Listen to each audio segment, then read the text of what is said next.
La guerra sería el destino de una generación de judíos de Palestina, la tierra de Israel. Ellos y sus padres lucharon durante medio siglo movidos por el sueño de la soberanía judía. Y a ellos se unieron judíos de países árabes y supervivientes de la tragedia europea que vagaban en busca de una tierra a salvo de persecuciones. Egypt, no. Soviet Union, yes. United Kingdom, abstain. The United States, yes. Resolution of the Dutch Committee for Palestine was adopted by 33 votes, 13 against, 10 abstained. Al final de la Segunda Guerra Mundial, los judíos de Palestina estaban decididos a establecer un Estado. La primera manifestación de la soberanía judía en la tierra de Israel en 2000 años. El 29 de noviembre de 1947, las Naciones Unidas votaron para establecer dos Estados, uno judío y otro árabe, en una Palestina dividida.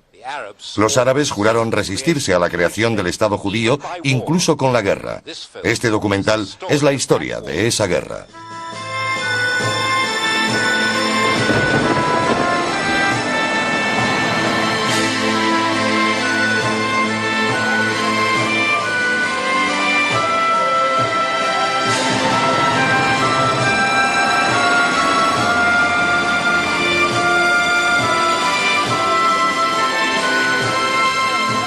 Israel, el nacimiento de una nación. Primera parte.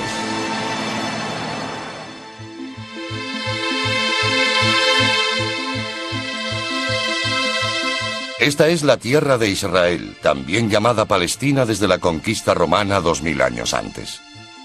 Un territorio de casi 500 kilómetros de largo por 60 de ancho, por el que se ha luchado durante siglos. Y por el que se lucharía otra vez.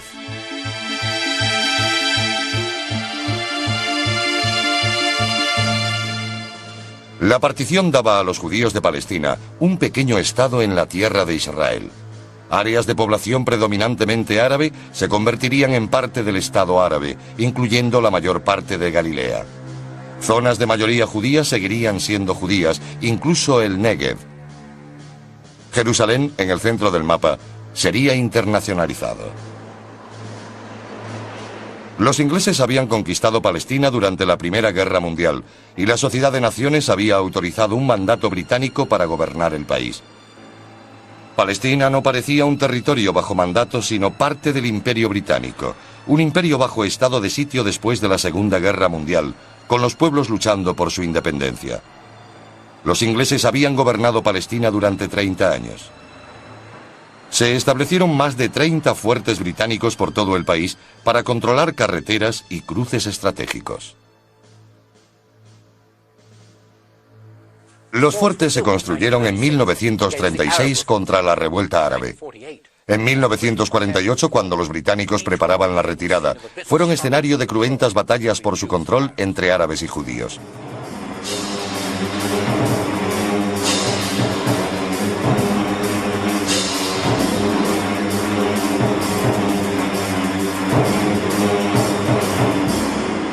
Este fuerte de Getcher estaba localizado cerca del ferrocarril que cruza el río Jordán, que unía Palestina con Transjordania y Siria.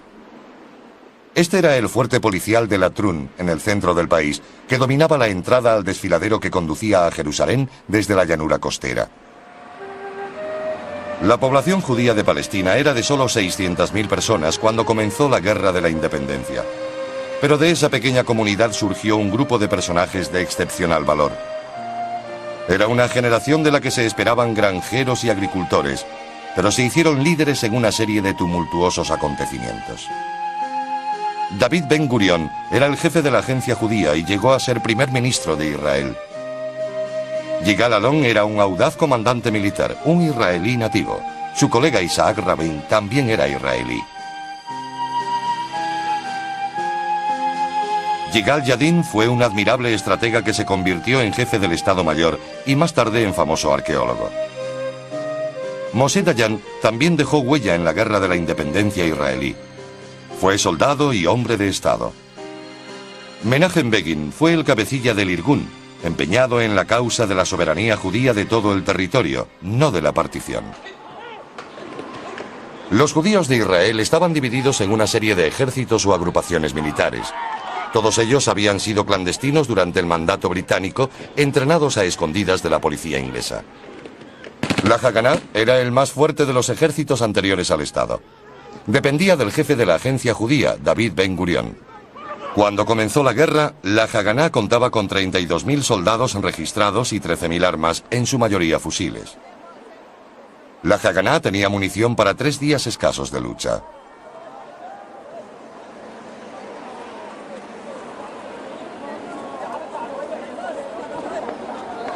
El Palmaj era una unidad de comandos de élite que reclutaba a sus miembros en las cooperativas agrícolas o kibutzim.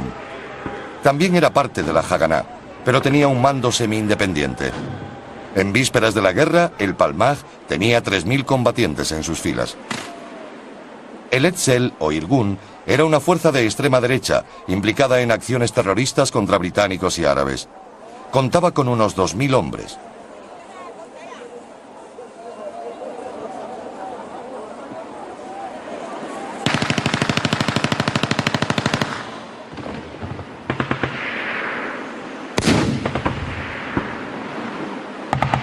Después de la decisión de las Naciones Unidas de dividir Palestina, el sueño del Estado judío de la tierra de Israel estaba amenazado por la dura realidad de las armas.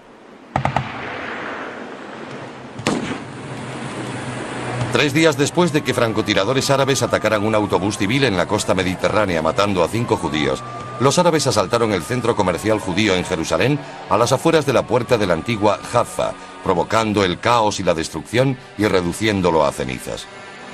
No hubo muertos, pero la población judía quedó conmocionada. En Jerusalén, las comunidades árabes y judías estaban a punto de entrar en guerra. Las patrullas británicas pretendían asegurar la paz y el orden. Mientras tanto, los ingleses formulaban planes secretos para su salida del país.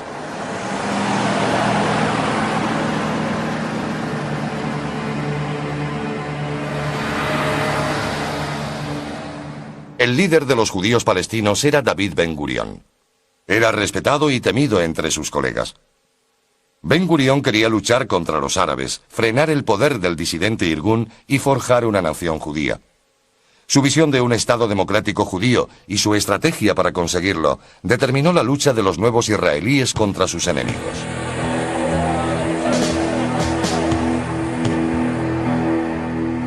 Según los patrones militares convencionales, algunas de las decisiones de Ben Gurion resultaron insólitas. Estaba decidido a proteger Jerusalén, símbolo histórico y religioso del Estado y la nación judía, y a hacerlo contra la opinión militar. La ciudad estaba lejos de la llanura costera, sujeta al asedio árabe y muy difícil de defender. Ben Gurion también se había comprometido a defender todos los asentamientos judíos. Al sur de Jerusalén estaba Gush Etzion, un grupo de 4 pequeñas cooperativas agrícolas, o kibutzim, con solo unos cientos de residentes. Gush Etzion estaba fuera de la frontera del Estado judío, en el plan de partición de las Naciones Unidas. A principios de enero, un oficial del Palmaj, Uzi Narkis, se convirtió en comandante de Gush Etzion. Enseguida, cuando vi aquel cerco, comprendí que estaban sentenciados. No había ninguna posibilidad de que sobrevivieran los 4 pequeños kibutzim que ya estaban sitiados.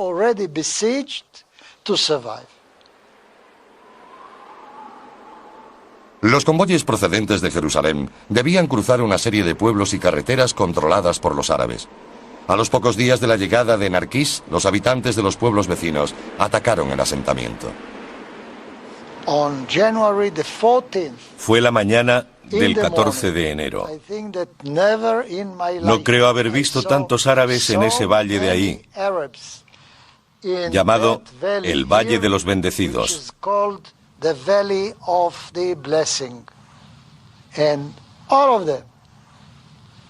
Cientos, miles de ellos se movían lentamente hacia Kfar Etzion. Narkis recibió un mensaje por radio de un kibutz cercano de que los árabes habían parado a desayunar antes del asalto. Esa pausa le dio la oportunidad perfecta y autorizó el ataque. El pelotón del Palmaj les sorprendió en mitad del desayuno. Les rodeó y les atacó. Todos se retiraron. Hubo muchos muertos y heridos. Ese fue realmente el comienzo del ataque. Los soldados judíos estaban escasos de armamento y munición. Narkis solicitó ayuda al centro de mando del Palmaj en el kibutz Ma'ale HaHamisha. Se autorizó una misión especial. El 15 de enero por la noche, 35 hombres, incluyendo muchos estudiantes de la Universidad Hebrea, se dirigieron a pie por las colinas para llevar refuerzos a los defensores de Etzion. No tenían radio. Un árabe con el que se encontraron les indicó mal y movilizó a los lugareños contra ellos. Murieron los 35.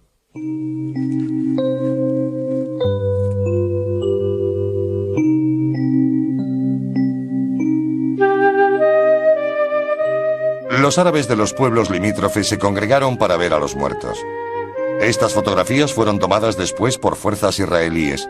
Los cuerpos estaban mutilados.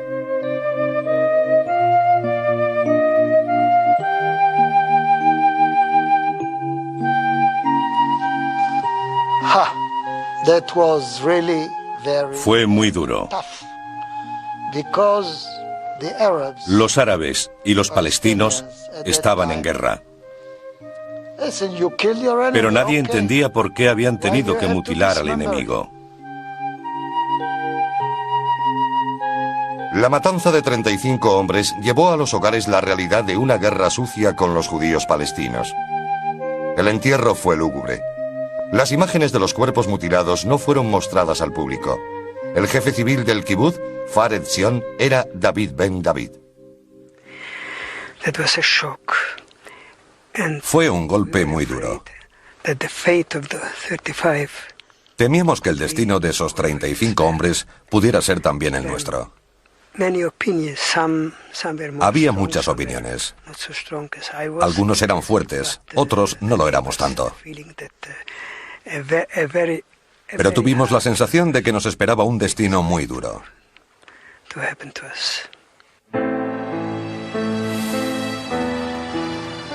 En febrero, quizá por primera y única vez, Ben Gurión autorizó una retirada de un asentamiento. Esta es la colonia juvenil de Ben Shemen, situada cerca de la ciudad árabe de Lod y fuera del Estado judío, según la partición de las Naciones Unidas. Este documento, inédito hasta hoy, fue tomado por uno de los profesores de Ben Shemen y guardado en un cajón durante 50 años. Los jóvenes eran supervivientes del Holocausto. Soldados británicos y de la Haganá los acompañaron. Viajaron a Kfar Bitkin, un pueblo de la costa mediterránea en territorio judío, donde esperaban encontrar refugio.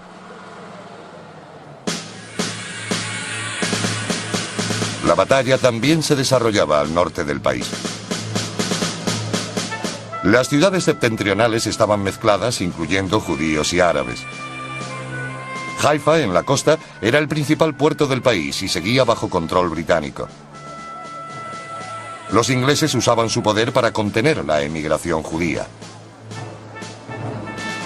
Aunque la mayor parte de Galilea la ocupaban pueblos árabes, los kibutz israelíes estaban diseminados por toda la zona.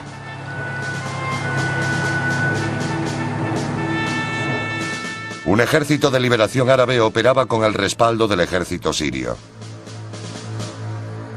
Controlaba las llanuras del norte. El 16 de febrero atacaron Kiryat Zevi, un kibutz religioso en el Valle del Jordán. Los judíos sofocaron el ataque. Murieron un judío y 40 árabes. Para guardar las apariencias, los árabes reivindicaron la victoria alegando haber matado a 300 judíos.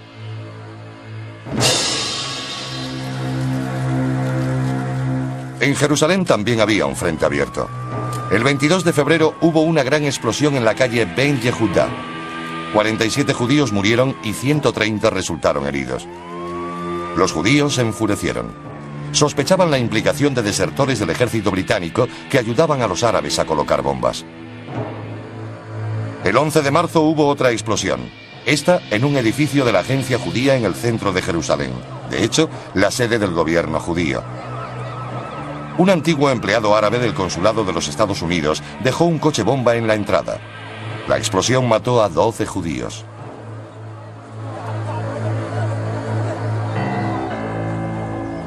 Los pueblos árabes que rodeaban Jerusalén suponían un cerco sobre la ciudad, aislándola de la costa. Los árabes podían hostigar y atacar convoyes, provocando heridos y muertos. Un grupo del Palmaj recibió la orden de ocupar la carretera a Jerusalén. Tzipi Nerilla, una enfermera de 17 años, era miembro de la brigada.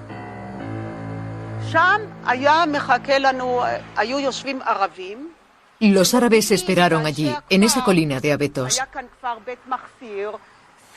Habían informado a los pueblos de la zona de nuestra llegada, entre ellos a Bet Mahsur, a Saris y a otros pueblos árabes.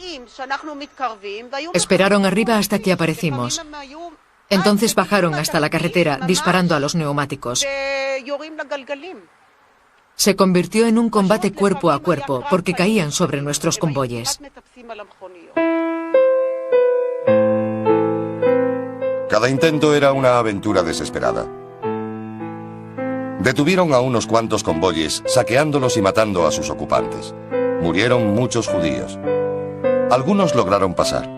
El mito y la leyenda crecieron mientras se intensificaba la batalla. Un joven poeta escribió: los convoyes atraviesan la ciudad. Nuestros muertos se apilan a ambos lados de la carretera. El esqueleto de hierro está tan mudo como mi amigo Bab el-Wad. Recordad siempre nuestros nombres. Bab el-Wad, en la carretera a la ciudad.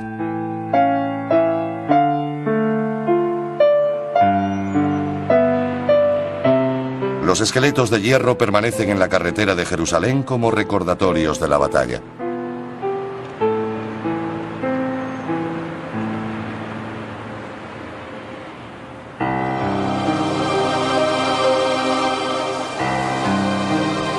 Después de la Segunda Guerra Mundial, los judíos europeos habían intentado desesperadamente entrar en Palestina, pero se veían bloqueados por las restricciones británicas. Muchos de esos judíos eran supervivientes del Holocausto. No soñaban solo con un refugio en Israel, sino con una vida a salvo en un Estado judío. La vigilancia británica de la costa palestina era constante. Aunque los ingleses consiguieron entorpecer el paso a los judíos, provocaron en los refugiados una mayor determinación por alcanzar la tierra que consideraban su hogar. El barco de la Haganá, una Fraid, sin temor, fue uno de los que detuvieron. Sus pasajeros fueron enviados a campos de detención en la isla de Chipre, a 300 kilómetros de distancia. Sin embargo, algunos judíos europeos ya habían logrado burlar la vigilancia británica. Entre ellos estaba uno de los pocos que sabían cómo disparar una ametralladora, un superviviente del Holocausto, partisano en los bosques de Polonia, que después había entrenado a otros en el campo de desplazados de Bergen-Belsen. Su nombre, Menahem Ullman. Decidí venir aquí para crear un país, para casarme y criar a mis hijos. Un país para mí y para todos los descendientes de los muertos en el Holocausto europeo. Esta batalla iba a ser como la del gueto de Varsovia. No había posibilidad de huir, pero teníamos que luchar.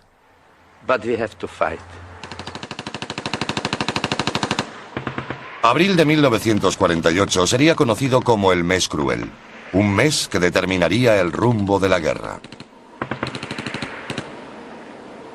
Dentro de Jerusalén se luchaba por el control de cada barrio.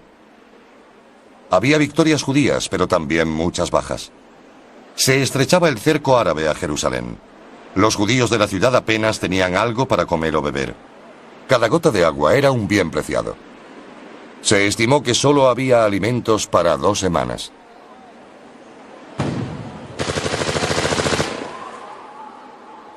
Disparaban proyectiles desde la ciudad antigua y los pueblos árabes de los alrededores.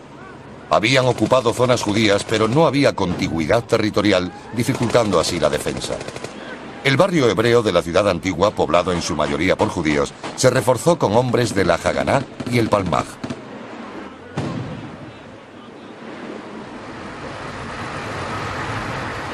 En el extrarradio de Jerusalén, pobladores y tropas irregulares árabes rodeaban la ciudad, asaltando los convoyes de abastecimiento. Los judíos sufrieron terribles pérdidas. Menachem Ullman fue testigo presencial. Tengo recuerdos de muertos, de vivos, de sacrificio, patriotismo, de gente unida, preparada para cualquier eventualidad.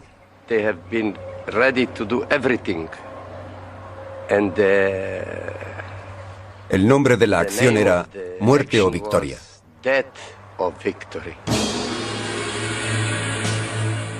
A principios de abril, el Palmaj, emplazado en las colinas, planeaba un ataque para liberar el pasillo de Jerusalén y permitir el abastecimiento a la ciudad.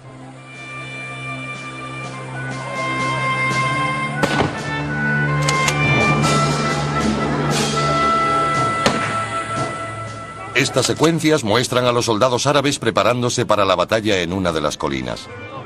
El cámara los acompaña en su ataque. Practican la toma de un asentamiento judío cercano a Jerusalén. Todos los pueblos que la rodeaban eran cruciales para el control de la ciudad.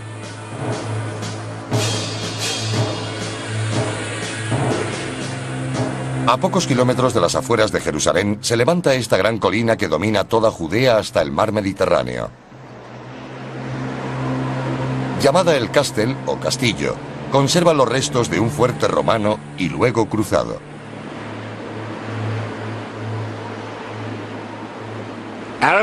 El control árabe de esta colina aisló el Jerusalén judío de la costa. El 3 de abril, fuerzas judías tomaron la colina. Pero tras 6 días de combate, fueron rechazados.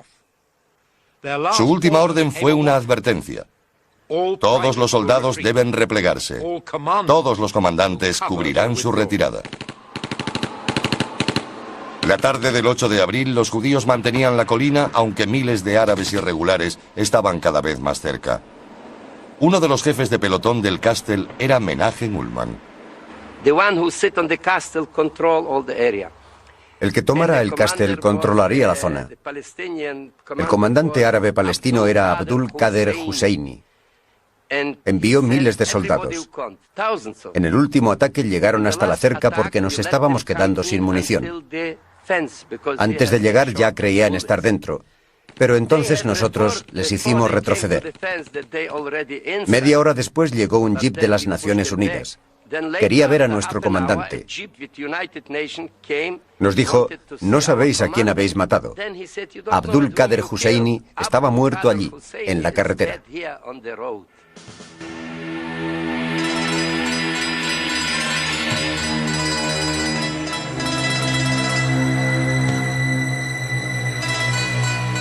Al día siguiente ofició un masivo funeral por Husseini en Jerusalén, en el Monte del Templo, zona llamada por los árabes Haram el-Sharif, el noble santuario.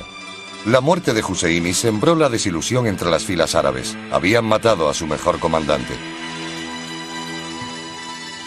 El mismo día del entierro, el 10 de abril, los árabes se enfrentaron a otro desastre de profundos efectos políticos. Fuerzas judías del Irgun atacaron y tomaron el pueblo de Dir Yassin. Pero hubo más de 200 árabes muertos, muchos de ellos mujeres y niños. El mando judío estaba aterrorizado y negó su implicación en el ataque. Los árabes abandonaron sus hogares y huyeron con la esperanza de regresar después, tras el ejército árabe conquistador. El principal objetivo árabe era el barrio hebreo de la ciudad. Los judíos habían vivido allí cientos de años a pocos metros del Muro de las Lamentaciones. El bombardeo árabe era continuo. El 13 de abril alcanzaron una guardería y 20 niños resultaron heridos. El sitio continuaba. Las penalidades dentro del barrio se intensificaban. Los bombardeos también.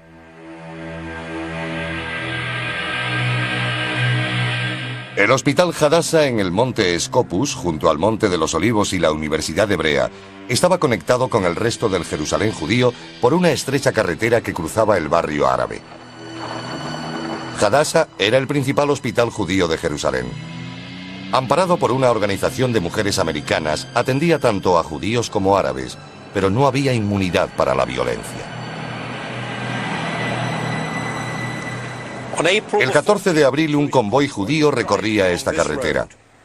Transportaba médicos, enfermeras, suministros médicos y pacientes al hospital Hadassah. Pistoleros árabes abrieron fuego inmovilizando la columna. Mataron a 77 judíos. Una joven americana escribió en su diario: todo Jerusalén vaga preguntándose, ¿habrá un final para todo esto? En el norte del país, las colinas de Galilea eran tan fértiles a mediados de abril de 1948 como hoy.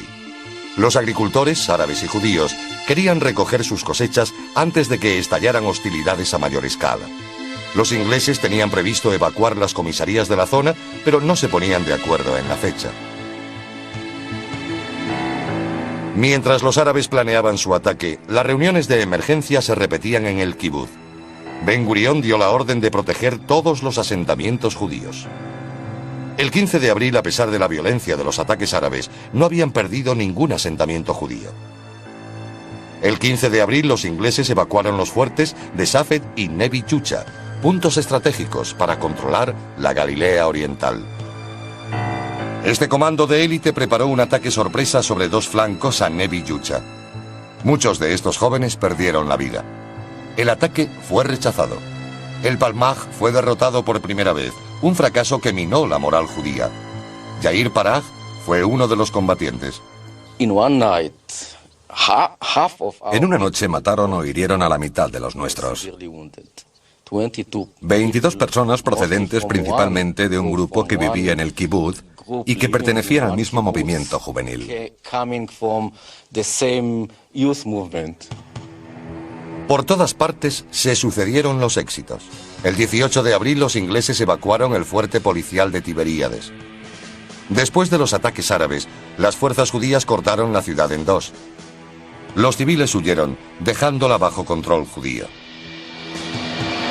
Unos días después, con los británicos planeando secretamente su marcha final desde Haifa, la Haganá decidió tomar la ciudad y abrir su puerto a la inmigración judía. En la batalla por Haifa, las fuerzas árabes y judías estaban igualadas, unos 600 hombres en cada bando. Al amanecer del 20 de abril, la Haganá lanzó un ataque en tenaza sobre el barrio árabe, desde el puerto y desde la parte alta de la ciudad.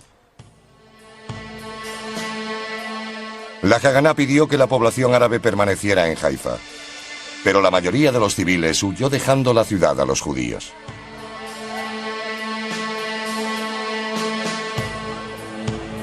La lucha fue encarnizada. Las fuerzas judías lograron un sorprendente triunfo. Hubo muertos en ambos bandos.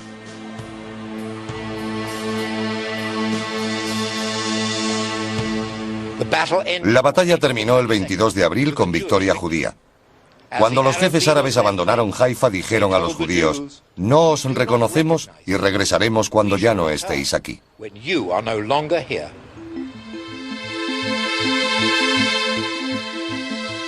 El 24 de abril, los ingleses evacuaban la comisaría de Semach en el extremo meridional del mar de Galilea. Los judíos se hicieron con ella. Unos días después, a escasos kilómetros al sur, el escenario de la batalla sería el fuerte policial cerca del kibutz Getcher. Mientras lo evacuaban los ingleses, los judíos del kibutz Getcher tomaron el fuerte. Getcher significa puente, y 3 puentes cruzaban el río Jordán, uno de ellos de la época romana. El ferrocarril Haifa-Damasco cruzaba el puente turco. La estación de ferrocarril cercana y los puentes eran puntos estratégicos que controlaban el cruce entre Transjordania y Palestina. De repente, el 27 de abril, la Legión Árabe Jordana, un ejército regular bien armado y entrenado por los británicos, apareció en la orilla jordana del río. Los jóvenes y mujeres de Getcher, que apenas superaban los 30 años de edad, tenían un entrenamiento militar limitado. Los niños del kibutz ya habían sido evacuados. En una reunión se decidió que un miembro de cada pareja con hijos huyera del lugar por su seguridad. Entre ellos estaba Dubi Bar. Decidimos que uno de los padres de cada familia con hijos debería irse para que los niños no se quedaran huérfanos de los dos padres, en todo caso solo de uno. Decidimos que sería mejor que se fuera la madre. Pero en algunos casos, la madre era más importante para la defensa del lugar que el padre. La decisión fue que el miembro más importante para la defensa del lugar se quedara aquí. Enfrentándose a una decidida resistencia, la Legión Árabe se replegó. Las fuerzas de la Legión Árabe de Getzer fueron transferidas al frente de Jerusalén. Las escaramuzas por toda la ciudad ya habían decidido el perfil de los barrios de Jerusalén. Los judíos, desprovistos de alimentos y munición, decidieron continuar el ataque para conectar los barrios judíos. El 29 de abril, fuerzas judías atacaron el barrio de Katamon. La clave de la batalla fue el monasterio ortodoxo griego de San Simón, tomado por tropas del ejército iraquí. Los judíos aseguraron la posición, convirtiendo el monasterio en un puesto de mando. Los judíos controlaban ahora la parte occidental de la ciudad, aunque el barrio hebreo de la ciudad antigua seguía cercado. El 26 de abril comenzó la batalla por Jaffa, una ciudad portuaria cercana a Tel Aviv. Jaffa era parte de la zona incluida en el Estado árabe en el plan de partición de las Naciones Unidas. Las fuerzas del Irgun abrieron el camino en un ataque coordinado con la Haganah. El bombardeo británico de Tel Aviv y un ataque aéreo sobre la cercana Bat Yam debían ayudar a los árabes. Los soldados británicos abrieron fuego sobre los judíos que amenazaban con provocar la caída de esta crucial ciudad árabe. El 11 de mayo los judíos habían ganado. Los árabes huyeron en masa de Jaffa. De 70.000 residentes, solo 3.000 permanecieron en la ciudad. Casi simultáneamente, la lucha por el control de la Galilea Oriental en el norte del país alcanzaba su punto álgido. Los árabes de Safed tenían fama de ser duros combatientes. Cuando los ingleses evacuaron la ciudad a mediados de abril, una unidad del Palmaj se había infiltrado en el barrio judío en la parte alta de la ciudad. Hubo un punto muerto durante varias semanas.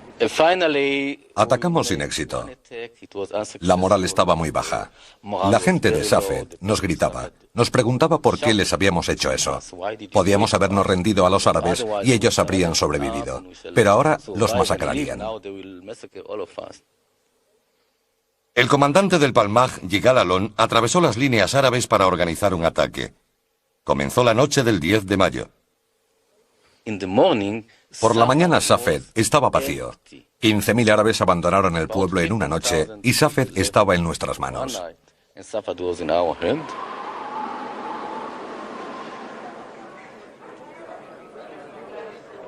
En Tel Aviv, los dirigentes judíos estaban cada vez más decididos a declarar un Estado. Temían una invasión del ejército regular árabe. Había una posibilidad para detener la masacre: convencer al rey de Transjordania, Abdullah, para que se retirara de la coalición de ejércitos árabes. Ben Gurión designó a Golda Meir como emisaria secreta. Se infiltró con un pequeño grupo a través de territorio controlado por árabes. Hicieron muchos esfuerzos de última hora para evitar la guerra. El 10 de mayo Golda Meir llegó al río Jordán y, disfrazada de árabe, cruzó el río para reunirse con el rey Abdullah en su palacio de verano de Chunek. El rey dijo que no habría guerra si los judíos accedían a no declarar el Estado y detenían toda futura inmigración judía. Era inaceptable. Decenas de miles de supervivientes del Holocausto esperaban entrar en Palestina. Si su majestad quiere la guerra, dijo Golda Meir, habrá guerra. Y añadió, quizá volvamos a encontrarnos pronto, después del establecimiento del Estado. A punto de declararse el Estado, los árabes reanudaron los ataques sobre el aislado kibutz judío de Faret Zion, al sur de Jerusalén. Los heridos fueron trasladados al kibutz vecino. Árabes irregulares entraron en el Faret Zion y aniquilaron a todo el que encontraron. Poco después, la Legión Árabe de Transjordania expulsó a los irregulares y tomó los asentamientos judíos vecinos. Cuando se creó el Estado judío, nosotros fuimos los últimos en salir del kibutz de Gush Etzion y nos hicieron prisioneros de guerra.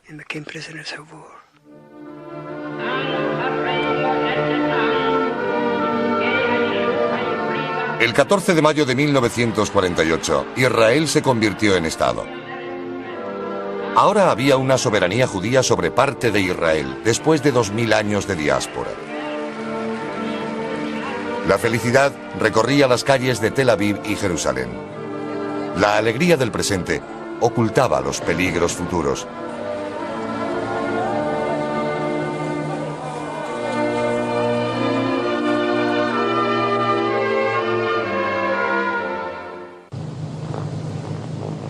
El 15 de mayo, aviones egipcios atacaban Tel Aviv. Los daños ocasionados el primer día de guerra total fueron considerables. Un Spitfire fue derribado. Los árabes habían demostrado que sus cazas podían llegar a los centros de población judíos. La opinión militar fue unánime. El Estado no sobreviviría. El mariscal Montgomery, que había mandado a los victoriosos ejércitos aliados en el norte de África y Europa, dijo que el Estado de Israel sería derrotado en 2 semanas. Los árabes amenazaban a Israel por todos los frentes.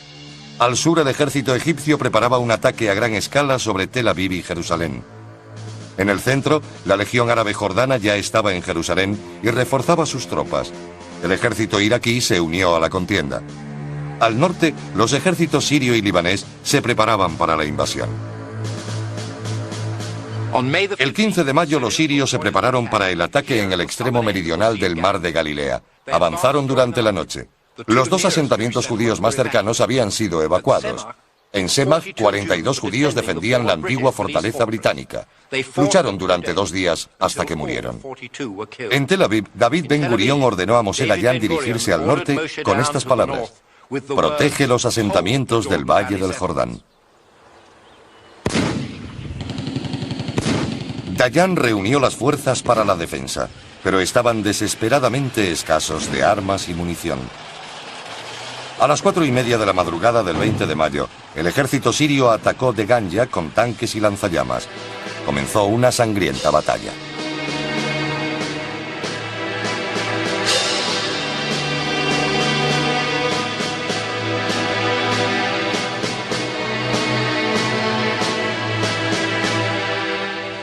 Los sirios estaban a punto de vencer cuando, a mediodía, 2 piezas de artillería israelí que acababan de llegar al puerto de Tel Aviv abrieron fuego. El efecto fue inmediato tanto física como psicológicamente. Los sirios se retiraron.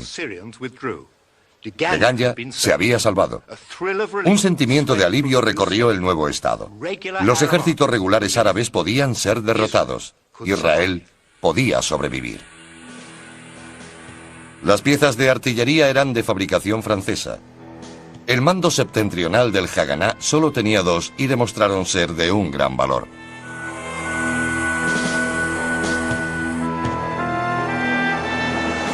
Al sur de Deganya, los habitantes del kibutz de Getzer estaban recibiendo refuerzos del Haganá.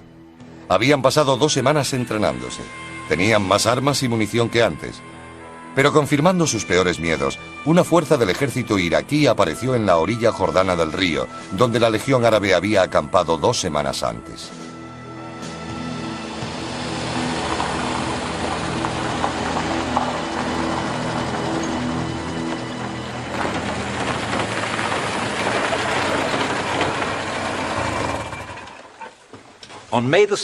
El 16 de mayo los iraquíes volaron la puerta y un vehículo armado entró en el centro del fuerte.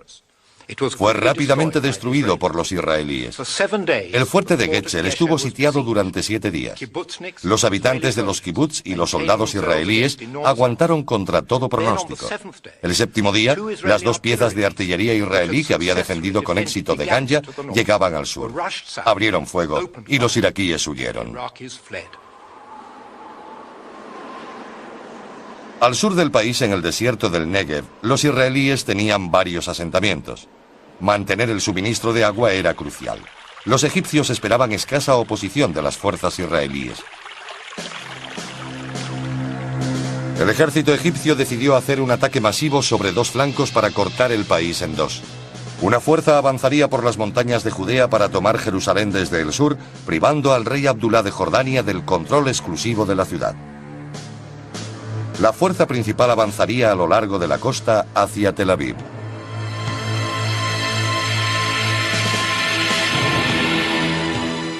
Esta recreación del campo de batalla recuerda a los 100 hombres y mujeres que aguantaron heroicamente el ataque de las fuerzas egipcias durante 5 días. El 19 de mayo los egipcios atacaron Yad Mordecai al sur de Tel Aviv. La defensa se enfrentó a infantería, tanques, artillería y aviones. El segundo día de batalla habían muerto 18 hombres. El tercer día el kibutz dio señales de que los hombres estaban próximos al agotamiento. Uno de los comandantes del amenazado kibutz era Munio Brandwein. Nos atacaron con artillería, aviones y morteros. Su infantería avanzó hasta colocarse a 150 metros. Abrimos fuego y atacamos.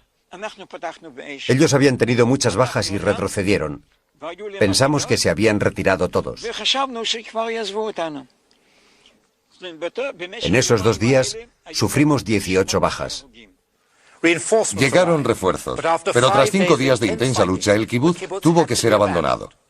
Esos 5 días proporcionaron un respiro esencial, gracias al cual se pudieron enviar armas y refuerzos al norte para la defensa de Tel Aviv.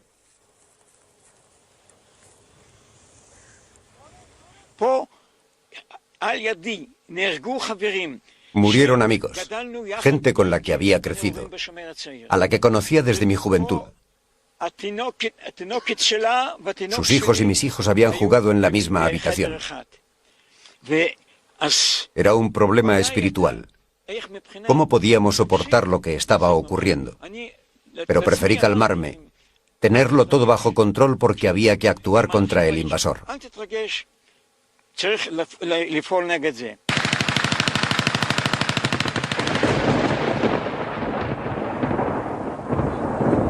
Los egipcios creyeron que la conquista de Yad Mordecai sería una gran victoria. Su ejército preparó una película de propaganda para mostrar su hazaña. Fue un simulacro. En el kibutz, los egipcios preparaban una repetición de la acción. Las únicas escenas reales de la batalla fueron estas, filmadas en el establo del kibutz.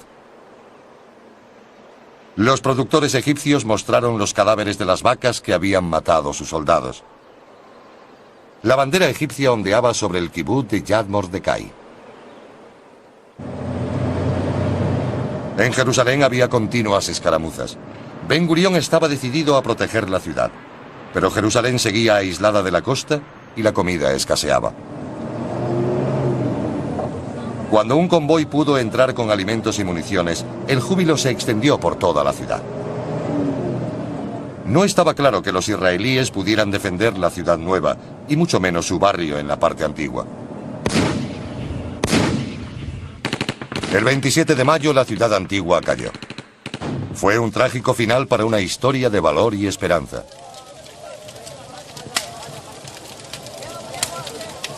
La Legión Árabe liberó a mujeres y niños que pudieron continuar hasta el oeste de Jerusalén. Se quedaron con los hombres como prisioneros de guerra.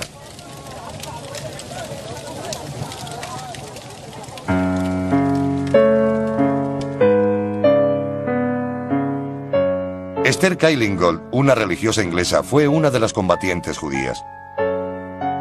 Fue alcanzada por un proyectil jordano el último día de la batalla. Cuando el barrio judío se rindió, los soldados jordanos la llevaron, herida pero aún con vida, al cercano monasterio armenio. En su lecho de muerte rehusó un cigarrillo. Era el Sabbat y estaba prohibido fumar. Había escrito a sus padres unos días antes: «Os escribo para pediros que pase lo que pase, os lo toméis con el mismo espíritu que me lo tomo yo. No me arrepiento de nada. Hemos librado una gran batalla. He probado lo que es el infierno, pero ha merecido la pena porque estoy convencida de que al final disfrutaremos de un Estado judío y veremos colmados nuestros deseos. Me alegra pensar que vosotros podéis disfrutar y saborear los frutos de nuestra lucha. Sed felices y recordadme con dicha. Shalom y adiós. Os quiere, Esther».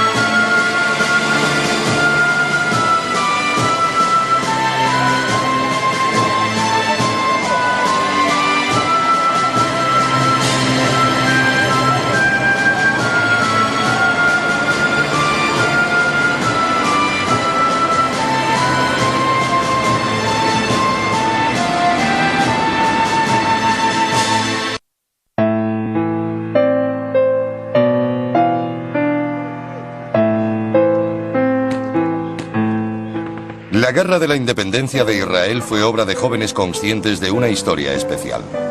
Lucharon por la independencia política, pero también por la vida y el futuro del pueblo judío. Los primeros meses de la guerra resistieron a un enemigo decidido a derrotarlos.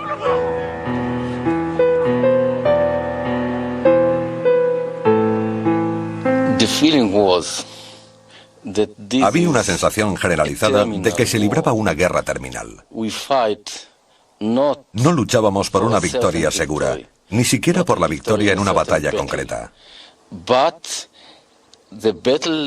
Era un combate por la supervivencia física de cada uno de nosotros como nación, como grupo, y por nuestro país y nuestra historia.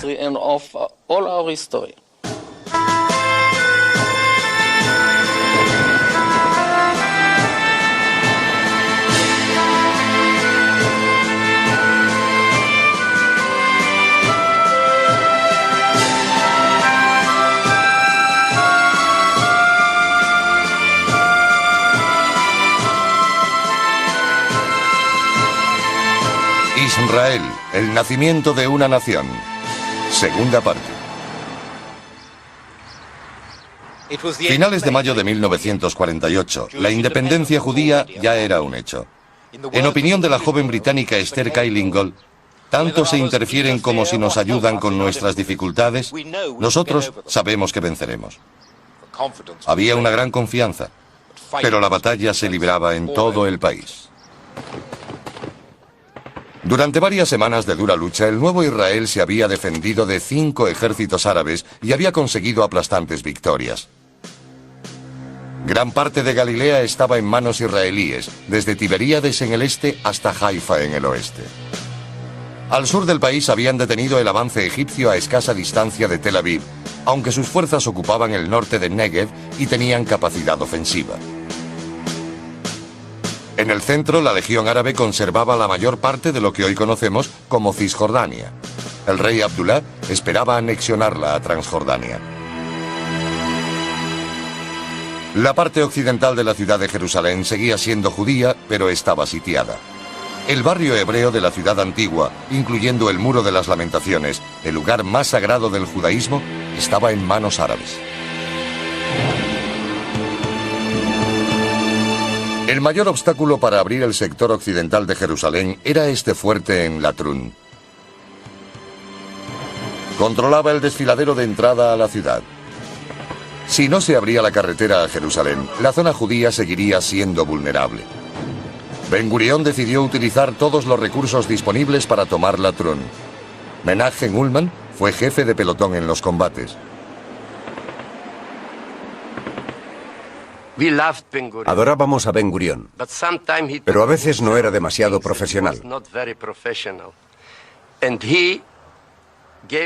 Dio la orden de utilizar a la gente que procedía de los campos de concentración del Holocausto para atacar Latrun desde Tel Aviv.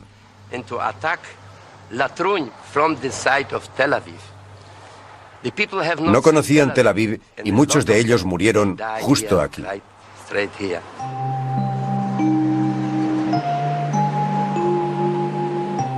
Había sido un día abrasador. La munición escaseaba entre las fuerzas atacantes y muchos ni siquiera tenían botellas de agua. En el primer ataque sobre Latrun murieron más de 100 judíos. Israel sufrió el mayor número de bajas en una batalla. Muchos de los muertos eran supervivientes del Holocausto, sin familiares que lloraran su muerte. El asedio a Jerusalén se intensificaba y parecía obligado un segundo ataque a Latrun. Se lanzó el 30 de mayo. La orden era expulsar a la Legión Árabe del fuerte. 8 carros blindados israelíes tomaron parte en el ataque y llegaron a las murallas del fuerte, pero fueron rechazados por una intensa lluvia de fuego. Sally Ganor, superviviente del Holocausto en Lituania, fue uno de los combatientes. El problema era abrir la enorme puerta. Era muy pesada. Cuando lo consiguiéramos, entraría la infantería. Nos acercamos mucho, nos quedamos a pocos metros. No había nadie detrás de nosotros. Empezaron a dispararnos desde todos los vanos de la fortaleza. La Legión Árabe protegía el fuerte y los israelíes se vieron obligados a retirarse. La carretera a Jerusalén seguía bloqueada. El ejército israelí estaba al borde del agotamiento. Tenía que intentarlo de otra manera. Y la encontraron por casualidad.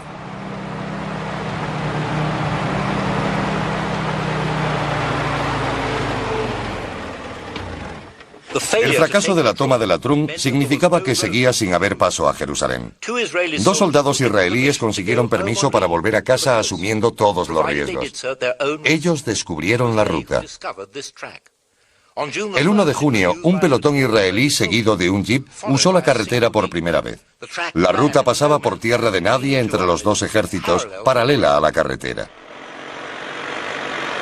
Porteadores y mulas debían transportar las provisiones hasta Jerusalén. Se decidió construir una carretera para el paso de camiones.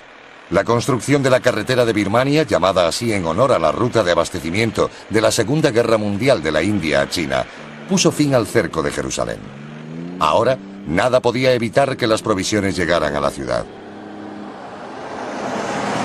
A pesar de la proximidad del alto el fuego, la Legión Árabe aún mantenía el fuerte de Latrun.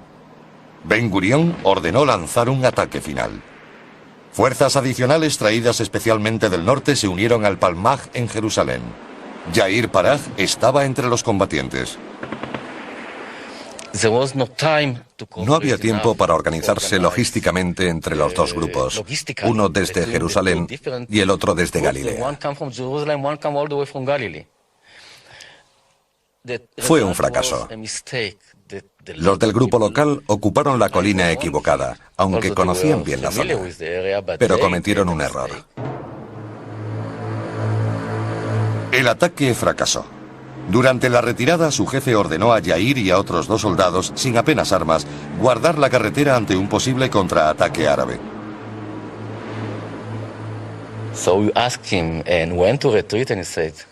Le preguntamos cuándo retirarnos, pero no nos contestó.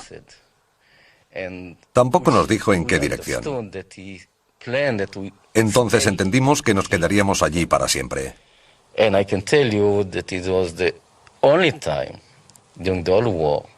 Fue el único momento durante toda la guerra, y estuve combatiendo todo un año, que tuve el sentimiento de que ese día iba a morir.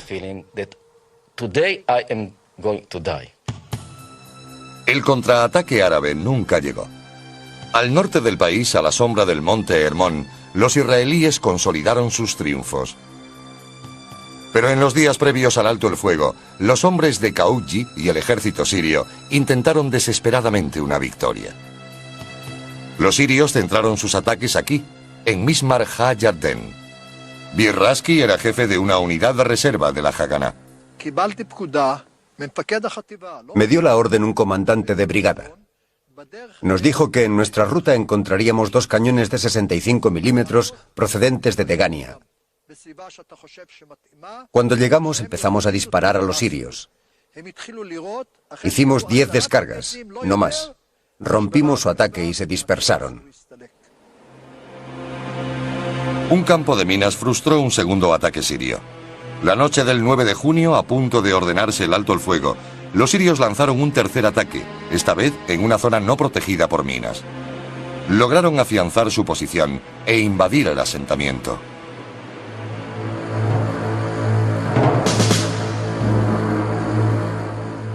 El 10 de junio se acordó el alto el fuego. Ambos bandos estaban exhaustos. En Latrun, el cese fue supervisado por agentes de las Naciones Unidas.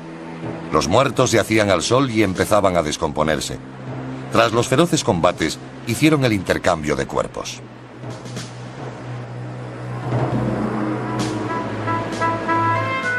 En un mes de lucha continua contra ejércitos regulares, Israel había perdido 1.100 soldados y civiles, una grave pérdida para un país joven. Pero también se extendía una sensación de euforia. Ya no parecía probable ni posible que los árabes pudieran destruir el Estado de Israel o borrarlo del mapa de Oriente Próximo. En los días previos al alto el fuego, quería que me hirieran para sobrevivir y llegar al final. Quería estar vivo después de la guerra. Pero cuando llegó el fin, nos sentimos decepcionados porque tuvimos la sensación de no haber acabado la tarea.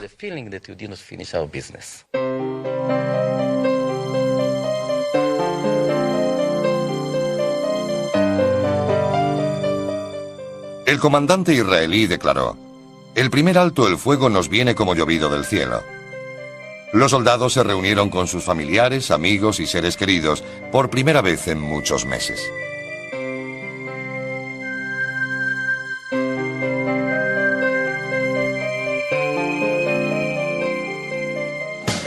La primera tregua dio a Israel el respiro que tanto necesitaba. Usando a sus agentes en el exterior, introdujo armas y munición, asegurando así una ventaja escasa pero real sobre sus enemigos árabes. El ejército israelí, compuesto en el pasado por míseras fuerzas, había alcanzado los 49.000 hombres y mujeres. Se intensificó la instrucción. Se hicieron grandes esfuerzos por conseguir aviones que formaran una auténtica fuerza aérea para contrarrestar los ataques árabes. Algunos de los aviones procedían de los Estados Unidos, otros de Europa, especialmente de Checoslovaquia. Muchos de los jóvenes pilotos eran veteranos de la Segunda Guerra Mundial de los ejércitos de América e Inglaterra. Los aviones eran el núcleo de la Fuerza Aérea israelí. Se integraron rápidamente en el orden de batalla para proporcionar apoyo crítico a las unidades terrestres. El Altalena era uno de los barcos que transportaba armas a Israel. Sus bodegas contenían suficientes armas para abastecer a varios batallones. El artífice de su adquisición fue el disidente movimiento Irgun, temido por Ben Gurión como ejército privado por su poder político y militar. El jefe del Irgun, Menachem Begin, y David Ben Gurión no lograron alcanzar un acuerdo sobre el destino o la pertenencia de las armas. El barco llegó a las costas de Bitkin al norte de Tel Aviv. Ben Gurión ordenó que el barco entregara sus armas de forma incondicional en cuestión de minutos. Cuando el Irgun se negó, las tropas israelíes recibieron la orden de atacar. Un gran número de combatientes del Irgun y 2 soldados israelíes resultaron muertos. El barco levó anclas y siguió rumbo al sur, a Tel Aviv. A bordo había muchos partidarios del Irgun y armas destinadas a su movimiento. Ben Gurión no quería que hubiera ejércitos independientes en el nuevo estado e insistió en que el Irgun rindiera el barco y sus armas. Cuando se negó, dio la orden de abrir fuego.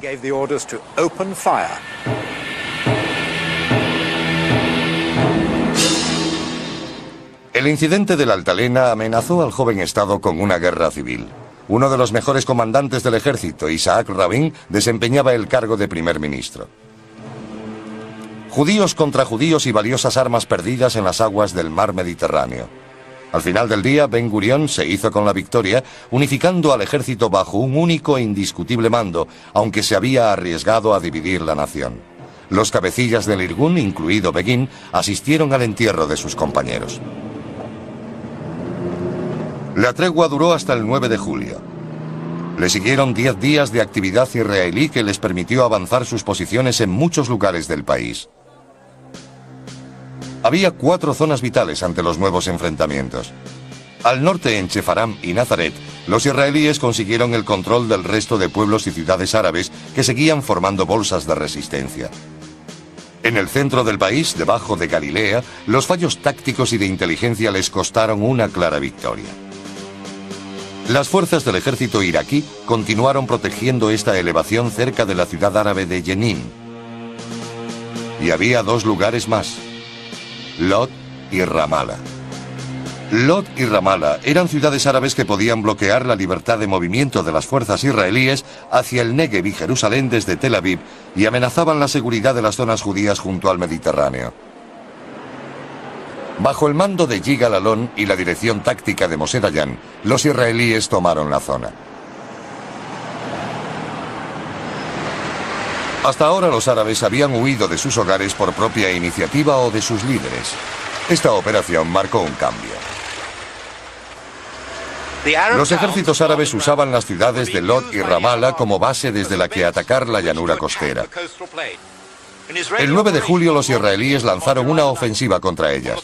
Al día siguiente, el batallón de comandos israelíes mandado por Moshe Dayan entraba en Lod. El asalto duró solo 47 minutos, pero provocó la confusión entre las fuerzas árabes.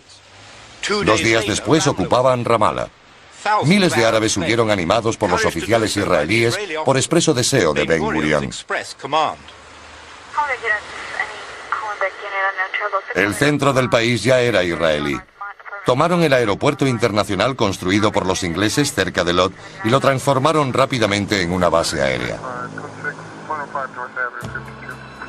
Los egipcios habían establecido su cuartel general en la ciudad de Migdal, parte del Ashkelon moderno. Estas imágenes que Israel capturó meses después muestran a Migdal bajo control egipcio. Estaban convencidos de que sus fuerzas no solo podrían proteger el norte del Negev, sino ampliar sus zonas bajo su control.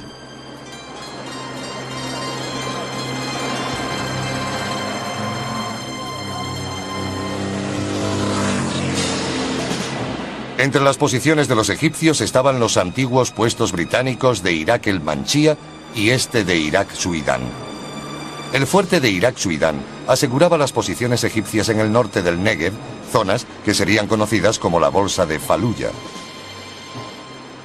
El 12 de julio, fuerzas egipcias del Irak Suidán atacaban el kibutz Nekba, a solo 3 kilómetros. Le siguió una dura lucha.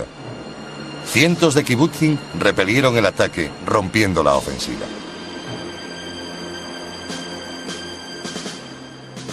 Al final del 10º día de combates, el mapa volvió a transformarse. Hubo un nuevo alto el fuego. Aunque los israelíes se mostraban confiados, la mayor parte del Negev seguía en manos egipcias.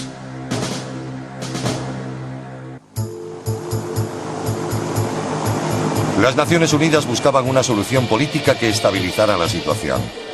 Eligieron como emisario a Folke Bernadotte, un distinguido conde sueco que había ayudado a los refugiados judíos durante la Segunda Guerra Mundial.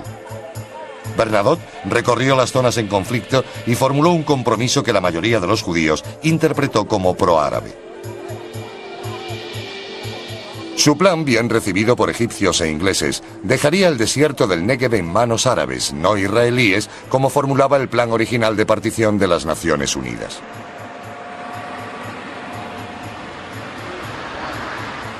El 17 de septiembre, el conde Bernadotte se disponía a tomar el té con el gobernador militar de Jerusalén cuando el grupo terrorista Stern le tendió una emboscada en una esquina y lo mató. El gobierno de Israel condenó de inmediato el atentado. Ben Gurión ordenó detener a todos los líderes del Stern, rodear sus bases, confiscar sus armas y matar a todo el que se resistiera. Nunca encontraron a los asesinos de Bernadotte, pero recientes biografías y memorias indican quién fue el miembro del grupo terrorista que apretó el gatillo.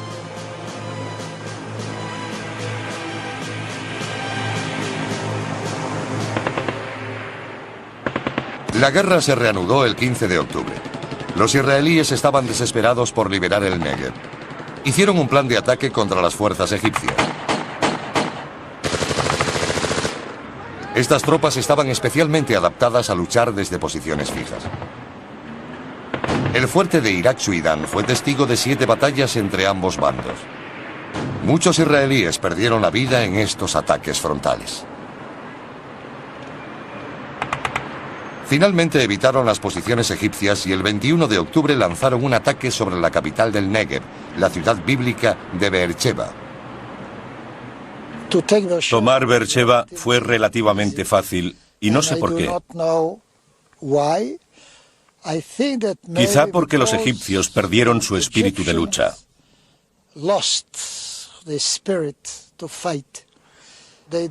No se imaginaban que nos atreveríamos a tomar la capital del Negev.